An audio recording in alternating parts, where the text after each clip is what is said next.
Hey everybody, welcome back to the TimCrafter training vlog. My name is Tim and we are here at the GymCrafter training channel, and it is time for another weekly check-in for my training plan. And we have just finished up, or I have just finished up week number 6. Today is Monday, February 23rd, 2026, and through 6 weeks of this, and it is flying by. So if you haven't started yet, I can't impress upon you enough the importance of just starting. Don't wait for a special time or a special event or I'll start on Monday type of a thing. Just go ahead and start because these weeks pile up fast. I can't believe that I'm already starting week 7 of this new program. This week, there was a pretty big change for me in it. If you've been following along, you probably knew that this was coming, and that is my coach has changed my nutritional goals. For those of you who haven't followed along, quick version is I was eating 4,500 to 6,000 calories a day.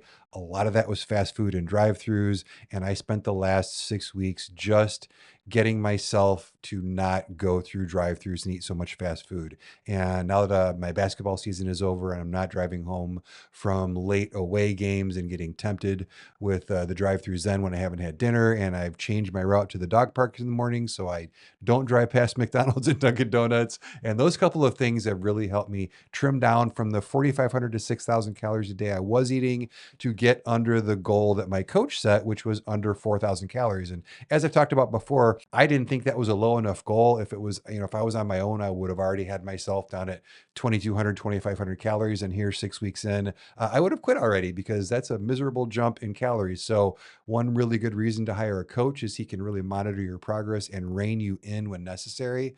One of the issues a lot of us have when we do something like this is we tend to try and go too hard, too fast, and that is never actually a good thing for long-term results. So the nice thing about this is now we are going to shoot for, instead of under 4,000 calories, we are going to shoot for around 3,000 calories. Now, I'm going to explain what that means here in a second. But basically, what I've been doing is I've been able to, just by eliminating fast food, I got down to 3,200 to 3,800 calories a day, well over my 200 grams of protein. And again, to reiterate something I mentioned early on in this vlog, all we're tracking is calories and protein. If you are on a journey like this, don't complicate things. Don't make things harder than they need to be. Don't look at all the crazy stuff that all the people out there want you to look at. Just get your calories right, get your protein right, and I promise you everything else will fall into place. And that's really what's been happening for me.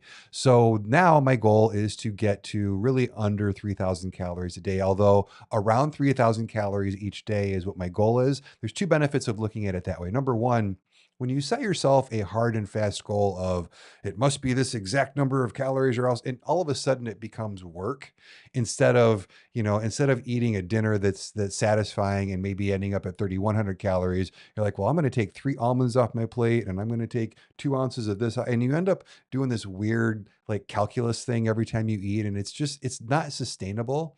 So the goal is around 3,000 calories a day. And the way that I look at it is we look at our weekly average of calories per day. And as long as the weekly average is under 3,000 calories, that's a win. So protein goal is going to stay the same. Under 3,000 calories is the deal. So a couple things that if you're on this type of a journey that will help you that I really had to call on is we want to look at what are the big levers in our life that will allow us to make changes like this. So one of the things I recommend, and one of the playlists in my Getting Started playlist that's up now, as well as the one of the early episodes of this vlog, was I said that when I started, I tracked my food for a month. And you'll get a lot of coaches and a lot of people who will push back on that and go, no, no, no, you need to start right away. Just start cutting your calories right away. And my deal is you need to know where you're starting if you're going to know what you need to do to actually make a change. The problem that I found when I have clients track for 3 days or 4 days or even a week is what happens is that person will typically change what they normally eat. So we're not getting an accurate picture. So somebody like myself who was eating, 6,000 calories a day, if I know I've only got to track for a week to get my quote unquote starting point, I'm going to just subconsciously try and make that look good. And my starting point won't be accurate. My starting point might have been like 35 or 3,800 calories a day. And then when we went to cut that, all of a sudden the cut is too big, if that makes sense. So one of the reasons I recommend you track for about a month is that you can't fake it for a month, right? Over the course of a month, we're going to get a really, really good idea of where you are actually at right now and where your starting point is. The other important thing for that is now we can look back at a month of food choices and we can identify some things that are big players and big levers we can pull that will be easy to eliminate. But if we only tracked for a few days, we might not have recognized them as such. So I'm going to give you a couple of things that I'm changing to get under 3,000 calories that are great examples of this. Number one is I love sandwiches. So sandwiches are something that I've tried to do meal prep for lunch, but my favorite things in the world are turkey sandwiches, ham sandwiches, roast beef sandwiches. While the meat is good, I'll typically have about 8 ounces of meat. That gives me a good amount of protein for lunch. It's a good kind of a sock of protein to get me closer to my 200 grams a day goal. But the issue is that the bread is always the killer as far as calories go. So in order to have 8 ounces of meat on a sandwich, that's a pretty hefty sandwich. So I usually like to do two sandwiches. Well, two sandwiches is 4 pieces of bread. 4 pieces of bread is quite a few calories. And what I started doing over the last week was I went to thin sliced rye bread. So I was at the store and I looked down and I'm like, wow, I wonder how much of a difference this would make. So I looked back at my month of data and how many calories of bread I had eaten in a month, and it was shockingly high. Like if you divide that number, 3,500 calories equals about a pound of body fat. And when you divide the amount of calories I was eating in bread, it was crazy. Now, I still eat two sandwiches, but I'm using this thin sliced rye bread, which is only like 70 calories a slice. So that's still a couple hundred calories in bread, but it's better than the 5 or 550 that I was eating of the other kind of bread that I had. So that was a nice thing where I wouldn't have thought that bread would make such a big difference. But when you look at it on a monthly basis, simply by switching the type of bread in my lunch, I was able to make a big difference. Here's another one that I'm sure a lot of you guys can relate to. All of us have our little snacks that we grab on the way by something, right? Like I used to work in an office and there were always snacks out on different people's desks. So I would grab like a little mini, Three Musketeers over here and then a few M&Ms over here and then a handful of almonds over there. And like, I wouldn't even bother was tracking my food. I wouldn't even bother tracking that because it's like, oh, it's just a couple almonds, just a couple M&Ms. And in reality, over the course of the day and then over the course of the month, those things would add up. Well, when I looked at my month, so I love chocolate milk and I have chocolate milk in my fridge that I use for my protein drinks, for my protein smoothies. That's what I like. It's only a few more calories than white milk and it just makes everything taste so much better. Well, I would walk by the refrigerator and I would just grab the carton and take a swig of it every once in a while, just as a snack, just to get my little chocolate fix. So over that month, I started tracking how much chocolate milk I was drinking just on those walks by the refrigerator. And it was a lot. So one of the things that I'm cutting out now to get under 3,000 calories, I don't have to cut out a meal. I don't have to reduce the amount of food I'm eating. I just have to not take that swig of chocolate milk as I walk by the fridge every time. And that cuts out between that and the bread. That will get me down under 3,000 calories pretty easily without a lot of effort. And that's a great example of what we want to do in this type of a journey is we want to make sure that we're doing the things that are easy first. There's going to be plenty of time later when we cut calories further to do harder things. But especially at first, early on in things like this is only week 6. So, and I'm entering week 7. So I don't want to make things too hard. So those two changes will be really easy to do.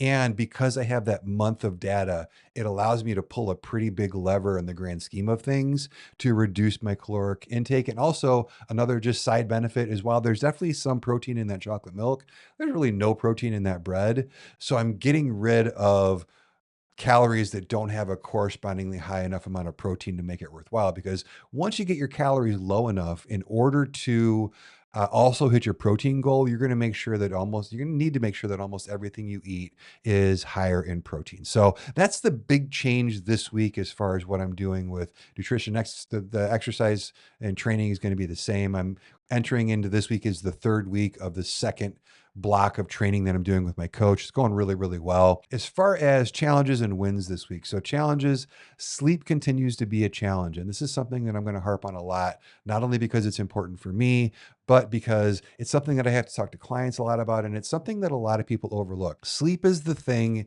that will ruin everything else. And it's the one thing that's really under our control. It's hard for people to get to bed. Typically, getting up's not the issue. We all have obligations in the morning, but getting to bed. And I got to tell you, over the last week, it wasn't quite time to go to bed. So instead of reading a little bit more in bed, I kind of just sat on the couch. I'm like, oh, I'll just watch another YouTube video. And YouTube is really vicious that way, as you might know by watching this, because it's just another 5-minute video. It's just another 8-minute video. Oh, that one's 15 minutes. Oh, that's 15 minutes, right? And before you know it, you're 3 hours deep into 5, 10, 15-minute videos. And that's been my issue over the last week. So instead of going to bed at about 9:30 when I need to go to bed, I have been going to bed till 11:30, midnight. And that has reduced my nightly sleep to about 6.5 hours, which has noticeably impacted my recovery. And the other thing is that when I get good sleep, I notice I mentioned in a previous vlog that my weight was going down a little bit.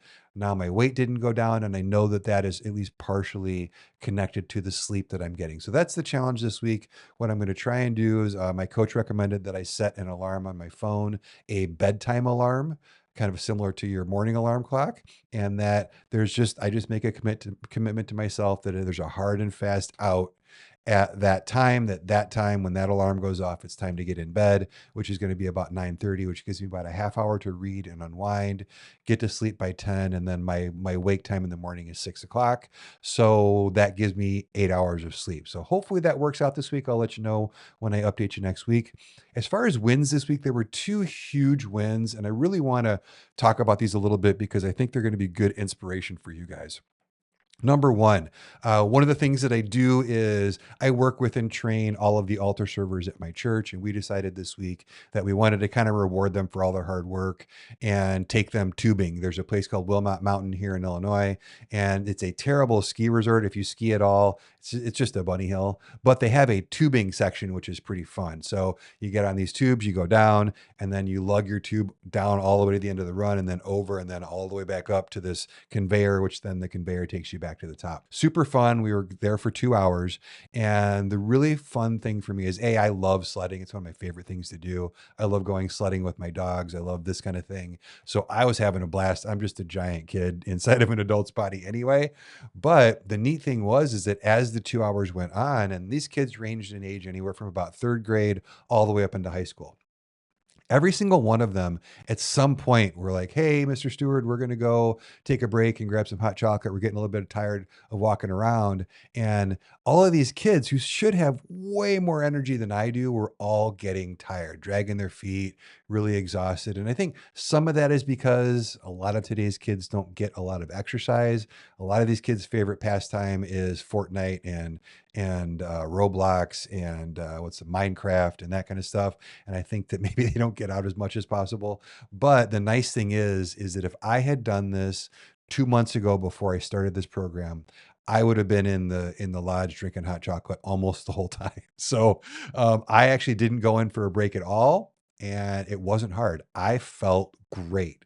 So the cardio was already working, and I talked to my coach about it today, and he was saying that cardio is one of those things that it comes in really, really quickly. Like it doesn't take a lot of work to build up your cardiovascular capacity, and it goes away just as quickly. So you kind of got to stay on top of it.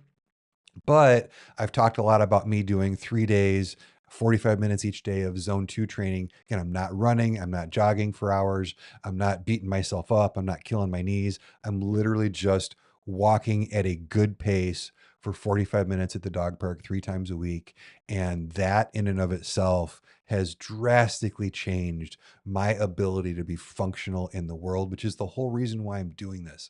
The whole reason I'm doing this is so that I can go do things like take these kids tubing and not be the fuddy-duddy like the other adults there. Sorry, guys, if any of you are watching, who have to go down 1 or 2 runs and then you're done for the day, right? Like I'm getting my money's worth. I don't know how many times I went down that run, but man, it was a blast. So that was really, really cool. And it's a great example of why we train and why we do more than just lift weights. If you were in my situation where I just used to just lift weights.